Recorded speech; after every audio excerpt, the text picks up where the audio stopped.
Artículo 32 del Código Penal numeral 11. Error invencible sobre la licitud de la conducta.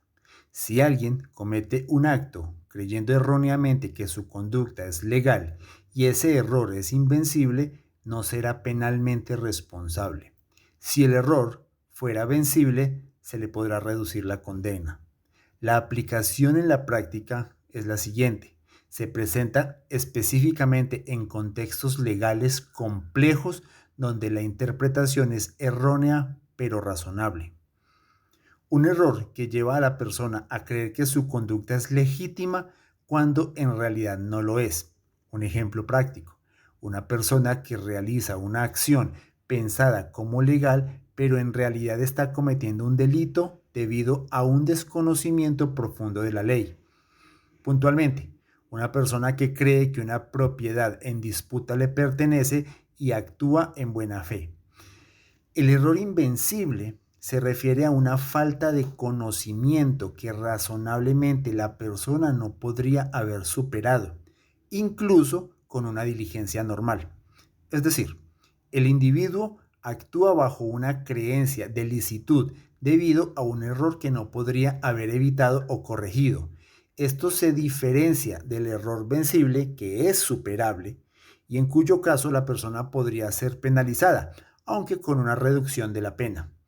Los elementos claves para determinar el error invencible son, primero, la creencia en la licitud de la conducta. El individuo cree sinceramente que lo que está haciendo es legal.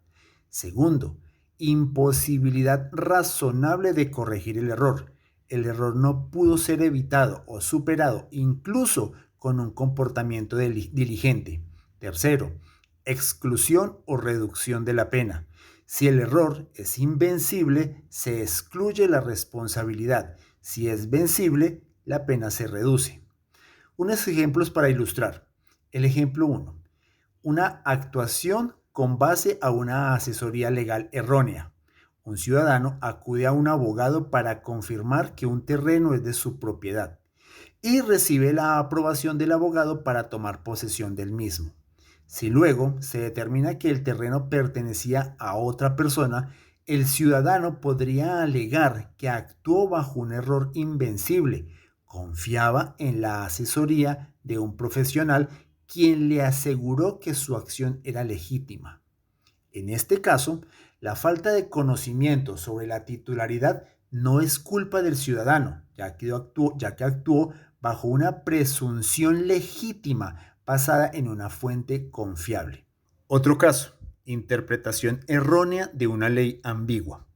Un comerciante exporta un producto sin los permisos requeridos debido a la ambigüedad en las normativas. Cree que los permisos no son necesarios tras leer la legislación en una fuente gubernamental. Si el comerciante consultó adecuadamente la norma, este error podría considerarse invencible, ya que actuó conforme a su interpretación razonable de una fuente aparentemente confiable. La responsabilidad penal sería excluida, ya que la conducta fue motivada por una comprensión sincera y justificada de la ley. Un tercer caso, confusión en trámites de inmigración. Un extranjero cree que su visado de trabajo en Colombia le permite llevar a cabo actividades comerciales sin restricciones. Si el extranjero consultó fuentes oficiales o expertos en migración que le aseguraron que su visado era adecuado para tales actividades, su error podría considerarse invencible. En este caso, exime de responsabilidad penal porque actuó con base a información aparentemente confiable que le hizo creer que su conducta era lícita. Interpretación liberal. Desde este punto de vista, cualquier error invencible, es decir, cualquier creencia razonable y sincera de actuar legalmente, debería bastar para eximir de responsabilidad penal.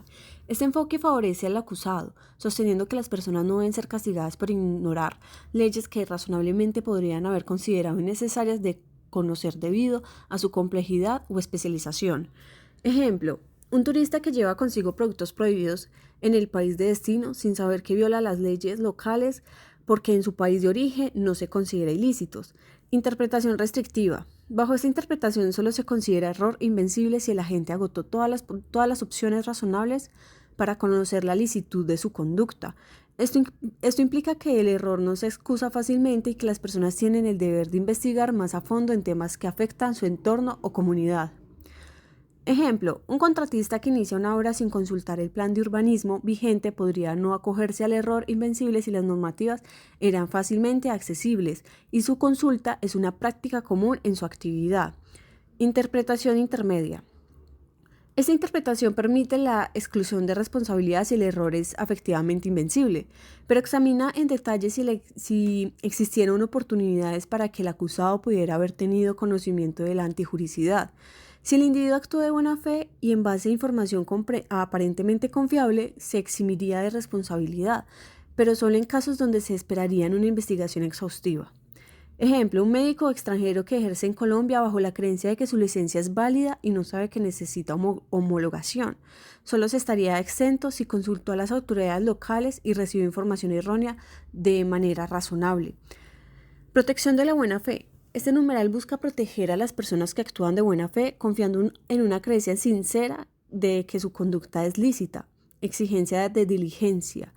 Aunque protege a la gente, no exonera a aquellos que no actúan con la diligencia necesaria. Si la persona no hizo un esfuerzo razonable por verificar la licitud de su conducta, el error se considerará vencible. Impacto en la sociedad. Permitir esta eximiente fomenta un sistema justo, evitando sancionar a quienes actúan en condiciones de desconocimiento justificado y anima a las personas a actuar en confianza, sabiendo que el sistema legal puede protegerlos en caso de error no intencionado. Este numeral destaca la importancia de la conciencia de la gente respecto a la licitud de sus actos y exige que el análisis de su conducta se realice considerando las circunstancias concretas en las que actuó. La jurisprudencia sugiere que, para una interpretación adecuada, los jueces deben sospechar si el error era realmente invencible y si el agente actuó conforme a la prudencia. En conclusión, el numeral 11 del artículo 32 del Código Penal busca un balance entre la responsabilidad penal y la posibilidad de un error genuino. Su interpretación y aplicación deben ser cuidadosas, considerando los derechos del individuo y el impacto de sus acciones en la sociedad. Este enfoque permite explorar diferentes ángulos para explicar el numeral, adaptándose tanto a los contextos de protección de la gente como a las obligaciones de diligencia en casos de error de interpretación de la licitud.